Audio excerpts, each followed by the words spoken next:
सबको जय मसीह की। मैं जतिन बब्बर और आप देख रहे हैं मसीह परिवार चैनल। जैसे कि आप सब जानते हैं कि मैं इस चैनल पे प्रभु के अलग अलग दासों की वीडियोस डालता हूं, तो अगर आपको हमारा चैनल अच्छा लगता है तो आप इस चैनल को ज़्यादा से ज़्यादा सब्सक्राइब जरूर करें, ताकि आप प्रभु के वचन को सुन सके। वीडियोस को ज़्यादा से ज़्यादा शेयर करें ताकि जिन लोगों तक वचन नहीं पहुंचा उन तक वचन पहुंच सके। सबको जय मसीह की। एक बार मैं आपसे दोबारा कहूँगा कि इस चैनल को सब्सक्राइब जरूर करें और वीडियोस को ज़्यादा से ज़्यादा शेयर करें। जय मसीह की। यहां लिखा है यूहन्ना 14 की 15-16 हमने पढ़ा है। यूहन्ना 15 की 7, यदि तुम मुझ में बने रहो और मेरा वचन तुम में बना रहे तो जो चाहो मांगो तुम्हारे लिए हो जाएगा। मतलब ये वही जो चाहो मांगो वाली सामर्थ का बलिदान क्या है। यदि तुम मुझ में बने रहो और मेरा वचन तुम में बना रहे, मतलब करते रहना। ये नहीं एक हफ्ता आपने पवित्रता में प्रभु के बाइबल पढ़ रहे थे और उस अगले हफ्ते आपने गंदी मूवी देखते देखते 2 हफ्ते निकाल दिए और आप कहते हैं मैंने 1 हफ्ता प्रार्थना की थी, प्रभु काम क्यों नहीं हुआ। बने वो परखता है आपको। कई बार लेट देता है, कई बार तुरंत देता है। जैसे बुरे काम की सजा फुर्ती से नहीं मिलती। अगर आपको सारे बुरे कामों की सजा फुर्ती से प्रभु दे कि आज आपने ब्लू फिल्म देखी, कल आपकी टांग टूट गई, परसों आपको बुखार हो गया, चौथ आपको टाइफाइड हो गया, पंचौथ आपके पथरी ये शो हो गई, तो सोचो क्या हाल होगा आपका। वो देरी करता है। आज पाप किया कुछ नहीं होगा, उल्टा 1-2 गुड न्यूज आ जाएगी। 1-2 काम जहां शैतान ने कहा कहने आप बच गए, आप कहते इतनी दया, वो अपना फिर भी उल्टा प्रेम दिखाएगा। आपने पाप भी किया होगा, प्रभु देर करेगा, शायद अब मुड़ाए। जब आप नहीं मुड़ते फिर कई बार उसे पीठ मोड़नी पड़ती है और फिर शैतान सीधा आके आपको पकड़ लेता है, खाने लग जाता है, चुराने लग जाता है, नाश और घात करने लग जाता है। और प्रभु ऐसा नहीं चाहते, इसलिए आपको से वो वचन की तरह बात कर रहा है। आपको बने रहना है प्रभु में। यदि तुम मुझ में बने रहो, बने रहना यही है, पवित्रता में बने रहना, प्रभु के प्रेम में बने रहना, आज्ञाकारिता में बने रहना, उपस्थिति में बने रहना, पवित्र आत्मा के साथ सहभागिता में बने रहना ही प्रभु के साथ बने रहना है। मेरा वचन तुम में बना रहे तो जो चाहो मांगो तुम्हारे लिए हो जाएगा। मतलब फिर जो मैं सामर्थ दूंगा जो मुझ में है उसके द्वारा तुम सब कुछ कर सकते हो। वो सामर्थ तेरे लिए सब कुछ कर सकती है। अब देखें प्रेरितों के काम 10 की 38 में परमेश्वर ने किस रीति से यीशु नासरी को पवित्र आत्मा और सामर्थ से अभिषेक किया। वह भलाई करता, सब शैतान के सताए हुए को अच्छा करता फिरा, क्योंकि परमेश्वर उसके साथ था। जहां पर यीशु मसीह के अंदर अभिषेक था, सामर्थ था, भलाई कर रहा था वो सामर्थ के द्वारा, शैतान और बीमारियों को वो निकाल रहा था उस सामर्थ के द्वारा। क्यों? क्योंकि परमेश्वर उसके साथ था। यही आपको देखना है 2025 में कि आप परमेश्वर के साथ कितना है, क्योंकि परमेश्वर तो हमेशा तैयार है। तो जब मुझे पुकारेगा मैं सुन के तुझे उत्तर दूंगा। पर पुकारना रियल होना चाहिए, उसकी उपस्थिति को पाकर पुकारने वाला। हालेलुया। जोर से बोले एक बार हालेलुया। जिस तरह आप आत्मा में ऐसे गर्म हो, इसी तरह पाप और शैतान के खिलाफ आपको गर्म होकर चलना है 2025 में। हालेलुया। तो पहला राजा उसकी 8 की 22 और 23। तब सुलेमान इजराइल की पूरी सभा को देखते यहोवा की वेदी के सामने खड़ा हुआ। सभा सेवकों की मंडली जहां भी हो आपको उसको ज्वाइन करना है।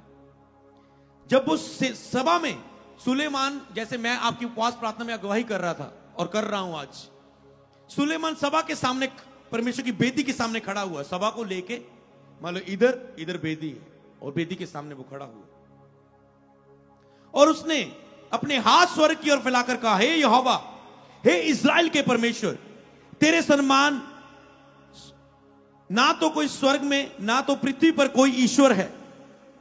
तेरे जो दास अपने संपूर्ण मन से अपने को तेरे सन्मुख जानकर चलते हैं, उनके लिए तू वाचा पूरी करता है और करुणा करता रहता है। आपको वो करुणा करता रहे पूरा साल, इसके लिए आपको क्या करना है? परमेश्वर के सन्मुख, परमेश्वर को सन्मुख जानकर चलना है। संपूर्ण मन से आपको ऐसे प्रभु के दास बनना है, संपूर्ण मन से प्रभु के सन्मुख जान के चलना है 2025 में, कि ताजो आप पर करुणा करता रहे, करता रहे, करता रहे। कहते ना, करुणा से तेरी नया दिन दिखाता है। उसकी करुणा हुई तो हमने आज का दिन देखा, नहीं तो कई लोग रात को सो गए, दुनिया में उठे नहीं, सुबह उठे तो मरे हुए थे बिस्तर पर। फिर लोग अफसोस करने के लिए आ रहे, क्या हुआ जी? सुता रह गया जी, बाथरूम पर गया था, बाथरूम वहीं अटैक हो गया, बाथरूम में गिरा पड़ा था। पर आपको वो रोज करुणा से दिन दिखाता है, रोज डाल बनकर आपको बचाता है। यही कैसी चाहिए, कैसी बनी रहेगी? अगर आप प्रभु के सन्मुख होकर चलते रहेंगे, चलते रहेंगे, तो ये करुणा होती रहेगी, आपको घेर के रखेगा पूरा साल करुणा। प्रेरितों के काम 9:31 अब जल्दी से सुनना। इस प्रकार सारे यहूदिया, गलील, सामर्थिया में कलीसिया को चैन मिला और उनकी उन्नति होती गई, और वह प्रभु के भय और पवित्र आत्मा की शांति में चलती और बढ़ती गई। सब बोले आमीन। ये कैसे वचन पूरा होगा? कलीसिया को चैन मिला। कलीसिया को तब तक चैन नहीं मिलता, तब तक कलीसिया चैन नहीं पाती जब तक वो स्पिरिचुअल रेस्ट में ना जाए। आपको स्पिरिचुअल रेस्ट में ले गया, अब आपको चैन आया होगा थोड़ा सा, और बहुत आया होगा, थोड़ा सा नहीं कह सकते। चैन आया ना? हाँ, शरीर शरीर शरीर तंग कर रहा है, शैतान शैतान है, हालात, चैन आया आपको। यही है, चैन नहीं मिलता जब तक पवित्र आत्मा की शांति और उपस्थिति में कलीसिया ना चले। ये पवित्र आत्मा की शांति में चलना है, उसकी उपस्थिति में चलना, तब तक कलीसिया के लिए चैन नहीं है, याद रखो। उनकी उन्नति होती कि वो बढ़ती गई, उन्नति और बढ़ोतरी होते रहेगी अगर आप स्पिरिचुअल रेस्ट में रहेंगे। 2025 में आपको, अगर आप उन्नति होती देखनी है, बढ़ोतरी होती देखनी है, एक चैन पाई हुई कलीसिया बनना है, तो आपको स्पिरिचुअल रेस्ट में रहना है, बार बार स्पिरिचुअल रेस्ट में रहना है। इस बात को लिख लेना। स्पिरिचुअल रेस्ट के बाद ही स्पिरिट का ओवरफ्लो आता है, याद रख। तब तक स्पिरिट की सामर्थ, पवित्र आत्मा की आपके द्वारा बहकर काम नहीं करेगी, प्रभु की सामर्थ डायरेक्ट नहीं आने वाली। याद रखो कि आपका कोई हालात है और प्रभु की सामर्थ डायरेक्ट उस हालात पर गिरेगी और आप गवाही के साथ खड़े हो जाएंगे। नो, आग पहले तुझ पर गिरती है, फिर तेरे बोलने के द्वारा उन हालातों को नाश करती है। हालेलुया। आग पहले तुझे बदलेगी, फिर तुझे हालात को बदलेगी पवित्र आत्मा की। तो पहले तुम्हें बदलने के लिए तैयार रहना उस आग को गिरते।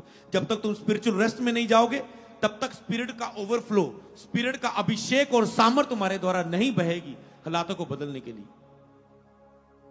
अगर तेरे हालात इस यहां पर खड़े हैं, तो तेरी लाइफ में सामर्थ का लेवल जब तक बढ़ के, अभिषेक तेरी लाइफ में बढ़ के उस हालातों के लेवल से ऊंचा नहीं हो जाता, तब तक उन हालातों का खात्मा नहीं होगा तुम्हारी लाइफ में। तो 2025 में अभिषेक और सामर्थ, परमेश्वर की उपस्थिति के अभिषेक और सामर्थ में बढ़ते रहना है, ताकि हर हालात पर तुम विजय पा सको। कलीसिया को चैन मिला। यहां पर प्रेरित 10 की 1 से 5 तक, कैसरिया में कुरनेलियुस नाम का एक मनुष्य था, जो इतालियनी नामक पलटन का सूबेदार था। वह बकत था, वह सारे अपने घराने समेत परमेश्वर से डरता था। यहूदी लोगों को बहुत दान देता था। कितना स्पिरिचुअल है, परमेश्वर का डर रखता है, यहूदी लोगों को दान देता है, बराबर परमेश्वर से प्रार्थना भी करता है। उसके दिन के तीसरे पहर के निकट दर्शन में स्पष्ट रूप से उसने देखा कि परमेश्वर का एक स्वर्गदूत उसके पास भीतर आकर कहता है, हे कुरनेलियुस। आपको ऐसा कुछ प्राप्त करने की उम्मीद रखनी है आज से। कुरनेलियुस प्रार्थना में था, फास्टिंग में था, बराबर ऑफरिंग को बो रहा था, वो आत्मिक समर्पण दे रहा था, बलिदान दे रहा था। और जब उसने ऐसा किया तो 2025 दर्शन के द्वारा अगुवाही पाके करना है, कुछ भी करना है, आत्मिक निर्देश पाकर काम को करना है। ऐसा न हो कि शैतान संघर्ष में फंसा है। 2024 में बहुत सारे पास्टरों को मैंने 1 तारीख को अलर्ट किया था कि बहुत से गिरेंगे, बहुत से फोकस खोएंगे। जो खड़ा रहेगा, चौकस रहना है, यही प्रीच था। बहुतों को गिरा, किसी को किस तरीके में पास्टर गिर गए, कोई पास्टर के ऊपर पैसों का बोझ आ गया, कर्जों में आ गया, सुसाइड करने लगा था। चलो पता चला, केयर की, प्रार्थना की, बचा लिया। कोई किसी के साथ क्या हो गया, किसी मतलब कई चीजें नहीं बता सकता मैं आपको। मतलब उन वो फंसे, लोग फंसे, बिलीवर्स फंसे। तो उन आपकी लाइफ के लिए ये अलर्ट होना बहुत जरूरी है। तो आपको जब वो खुद अपनी समझ से सहारा लेंगे, बाद में संघर्ष आता है, बाद वो कर्जे में फंस गए, ओ ये बिजनेस शुरू किया, लॉस हो गया। आपको आत्मिक अगुवाई पाके काम करने 2025, आत्मिक दर्शन में अगुवाई पाकर आशीषें लेनी है। अपने बल नहीं लगाने, अपने लिए मरा हुआ जीवन जियो, देखना कैसे तुझे उठाएगा। हालेलुया। और उसने दर्शन के रूप में उसने कहा, हे कुर्नेलियस। उसने उसे ध्यान से देखा और डर कर कहा, हे प्रभु क्या? उसने कहा, तेरी प्रार्थना और तेरे दान स्मरण के लिए परमेश्वर के सामने पहुंचे। आपकी आराधना प्रभु के सामने बलिदान के द्वारा पहुंचे। आपके समर्पण, आपकी फास्टिंग, आपका बोना, आपका भलाई करना, आपका चर्च आना, आपका चर्च में सेवा करना, ये परमेश्वर के सामने उपस्थित किए जाएं। और परमेश्वर कुर्नेलियस की तरह आपके लिए कहे, आपका नाम लेकर बुलाए कि तेरे दान, तेरे समर्पण ग्रहण किए गए। अब याफा में एक मनुष्य को भेजकर शिमोन को, जो पतरस कहलाता है, बुला। और पतरस को उसने कहा, बुलाया कि उससे जाकर वो उससे वचन सुने। प्रेरित 10:33 में लिखा है, तब मैंने तुरंत, कहता है, तेरे पास कहला भेजा, तूने जो भला किया कि आ गया। अब हम यहां परमेश्वर के सामने हैं, ताकि जो कुछ परमेश्वर ने तुझसे कहा है उसे सुने। कहता है, अब हम तेरे और परमेश्वर के सामने हैं, ताकि जो कुछ परमेश्वर ने कहा हम तुझसे सुने। परमेश्वर डायरेक्ट नहीं बात करता था, स्वर्गदूत उत्तर दे सकता है, हे कुर्नेलियस तेरी प्रार्थना सुन लेगी, दान। अरे बाकी बात नहीं कर सकता।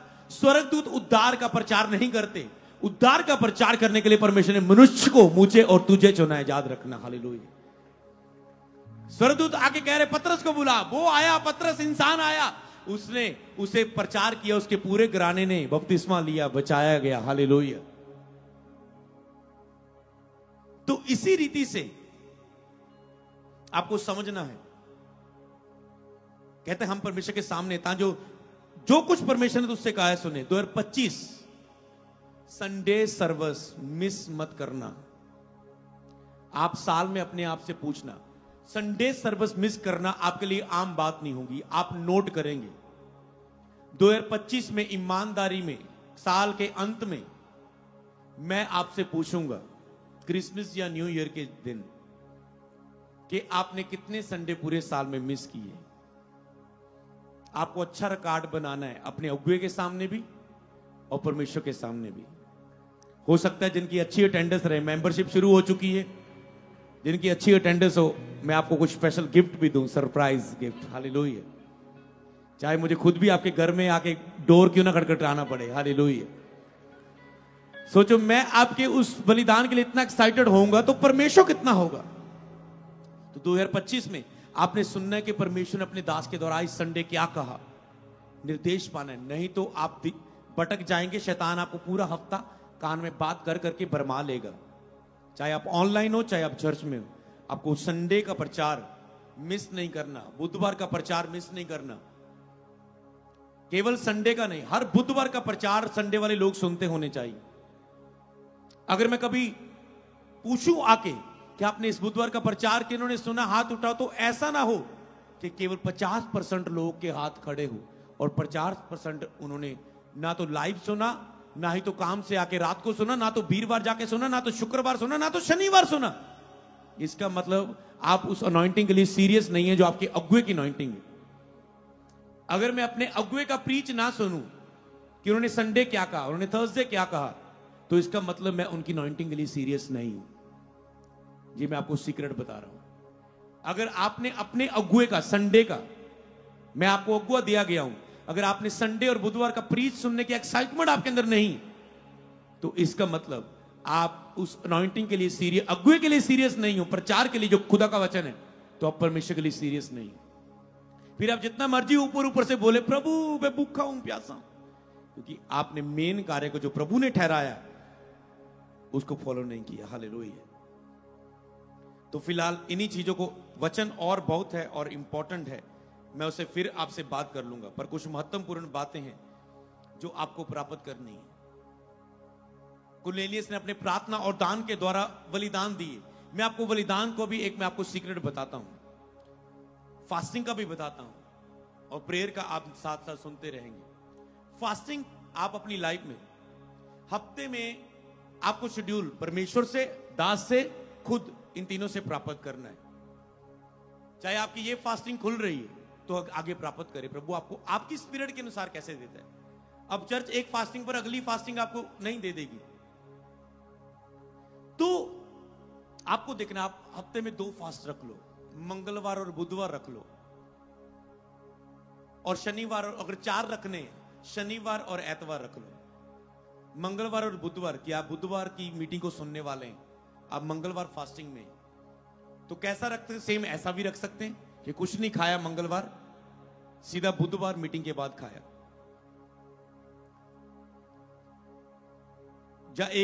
या दिन में 1 टाइम मंगलवार खाना खाया, बुधवार भी 1 टाइम खाया, बस 1 घंटे के लिए। कुछ भी आपको कैसा लग रहा है, तो 2 फास्टिंग रखो हफ्ते में, मंगल बुधवार के रख लो 2, शनि एतवार के 2 रख लो, जो मीटिंग वाला दिन भी आपका उसमें ऐड हो जाए। इससे अलावा आपको रखने है कि वीरवार शुक्रवार रख लेता हूं, जिसमें मैं चर्च में नहीं, घर में अपना पर्सनल उपवास रखना है, तो हफ्ते में 2 या 4 तो जरूर रखना। अगर आप ज्यादा भूखे, अगर आप मेरी स्पिरिचुअल स्टैंडर्ड से चलना चाहते हैं, तो आपसे में 2 या 4 फास्टिंग रखो। छोटा रखना है, बड़ा रखना है, वो आपका पर्सनल समर्पण है। जो शरीर आपके ऊपर द्वारा, प्रॉब्लम क्या है, मेरे से पर्सनल लोग मिले, उन्होंने, उनके टॉपिक होते ही, पास्टर मैं जैसे ही फास्टिंग खोलता हूं पाप में गिर जाता, मैं जैसे ही फास्टिंग खोलता हूं मैं पूरा शरीर में चला जाता हूं, मैं जैसे ही फास्टिंग खोलता हूं उसके बाद उतना ही ज्यादा शरीर हावी होता है। समझ पाए? तो आपको एकदम से नहीं छोड़ना होता अपनी आत्मिक क्रियाओं को। क्या फायदा आपने 1-2 हफ्ते डट के आत्मा में काम किया और उसके बाद टोटल शरीर में चले गए और 1-2 महीने खराब कर लिए। तो आपको अपना मेंटेन करके रखना है, जैसे आप फोन चार्ज करके रखते हैं, अपनी स्पिरिचुअल लाइफ चार्ज करके रखनी है।